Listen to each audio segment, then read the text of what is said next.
as I've pieced together so many of my different pieces of my puzzle and my blueprint in the last 8 months, I'm going to start rolling out different videos the way that I have drawn up, in the way that I plan to.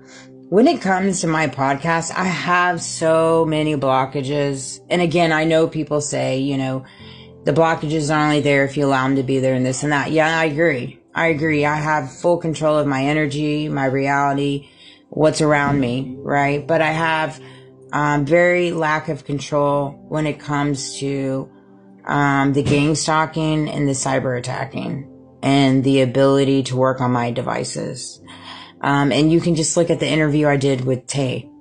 Like literally half of it, I'm going in and out when you can't even hear me. So just imagine that on the full front when I tried to start making a podcast like a week ago. And so, or an episode. And so it's just going to take time. It's just going to take time. That said, you know, it came to me earlier. I had a message that came to me. I had a conversation with my son before I left. And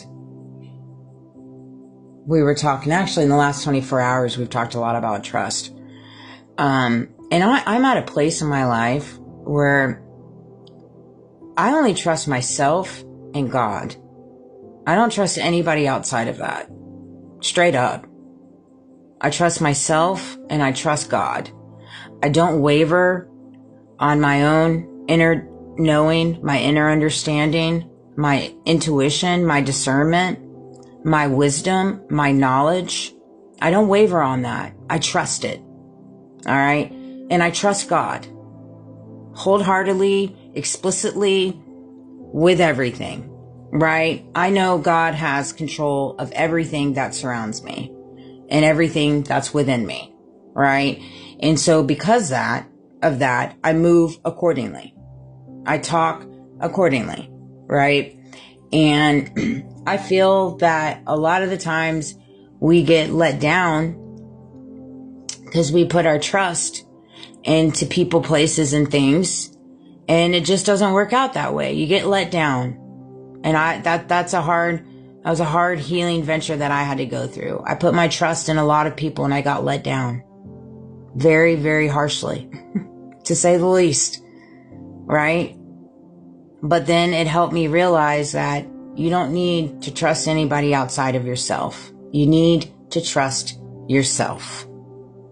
You need to trust God. And those two things alone are enough. You know, I'm not a person, I love love. I don't enjoy being alone. And I know I'm not going to be alone the rest of my life. You know, I saw this one interview with this one lady that I do like. And I do understand what she's saying, that in different ways. Spirituality and spiritualists and things like that, because there's so much on the realm of creating your own reality and manifesting your reality around you. And you can lose that sense of connection and that sense of love and companionship. And I've got my own little twist on it, and I could see that too, because you get almost kind of jaded, right? And it's like, I find that duality within me, like, and try to always stay on the loving side. Like when I'm out, my son's being loud.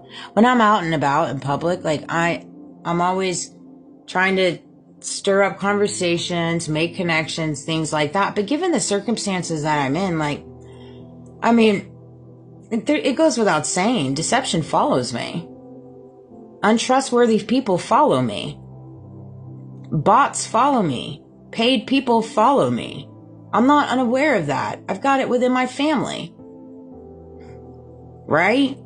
And so, yeah, I'm walking the path designed for me. I have a different path than other people. Your path is different. My path is different. Your blueprint is different. My blueprint is different. Nobody's is of the same. And this is the blueprint for me. And right now, I'm in a season of my life where I only trust myself and I trust God and I follow my intuition and I follow my discernment. I know my son and I have been put through the ringer times a trillion. And all those entangled in and on the back end, you know what you do. You know what you've done. And shame on you. I pray for you heavily because I can only imagine the battles you got going on inside your head. Straight up. Straight up. To be in a position or that type of career field where you're on the side of the fence, where you are creating tactics, coercion, manipulation, and gaslighting between a minor and their mother really has to weigh heavy on your soul, right? Like I know that, and 100% does. And that's just 1 inch of it. Then you add the friendships, then you add the families, then you add the jobs, then you add the banking system, you add the schooling system. I mean, every freaking facet, everything, every freaking thing, everything. And I date back to, my goodness, they have really done a number. I do see why the world is like, I have no idea how she's here today. I do see that. I see that. I understand that. You know, like Brandon Lake said, but God. But God. Straight up. But God.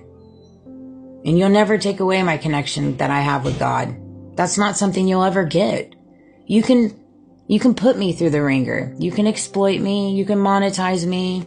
We can keep doing this song and dance. Like, I'm prepared. I've got my boots on. I'm strapped in. Like, I'm good. Like, I made a video earlier. I'm not stopping until you take accountability. So we're just going to have to walk this thing out. Like, I'm fully aware of that, right? You've completely done that with my son. You've completely smeared my love life and completely worked us against each other. All because you guys are just lost in your minds and you're broken. And you just don't know how to put your energy within yourself. That's all you're missing the energy in yourself. And so because you're missing the energy in yourself, you go after other people's energy. You go after other people's light. You go after other people's relationship. That's why people manipulate people. That's why people gaslight people. Because they aren't connected with themselves. That's all it boils down to. And so because I see that, it just doesn't even waver with me. I'm like a beast mode up here, man. A beast. God has created a beast with me. I know that. I'm not the best with my words. You know, I listen to Candace Owens. I love her podcast and I love how she articulates things. And she inspires me so much. I just don't have, I'm not selling myself short. I mean, I am who I am. You know, I love that about me. And I know my edge is my edge. Right? And how I talk and how I articulate things. But I know it's different. I know it's different. Right? It was designed to be different. Everybody's designed to be who they are. Walk how they walk, talk how they talk. And it's just, it is what it is. It is what it is. You shouldn't have created this bed. You shouldn't have created my burial. You celebrated too early. You celebrated too early. And it's something to be said when you get to a realization in your life where you're 40 years old, you'll be 41 in October, and you now realize that you had people that were very, very close to you preying on your downfall. In still different ways, still preying on your downfall. And they literally were counting on you taking your own life. I mean, getting over that type of betrayal, yeah, you die. That version of you dies because it's literally like if you don't die, if that version of you doesn't die, you're going to die. Though that was literally the only balancing that I had.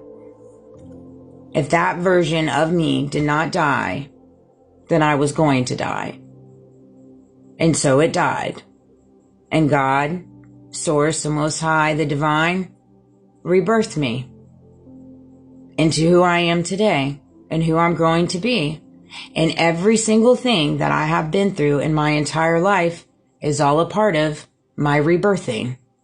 Why? Because of my knowledge, my wisdom, my humility, my grace, my humbleness, my compassion, my quirkiness, my smarts, my street smarts, my savage, my gangsta, all of it. It's all a slice of it. Every single slice of it's got a little slice of it. And it's a good time. It's a good time. And everybody needs to get to that place where that version of you dies and you rebirth into who you want to be, who you're called to be.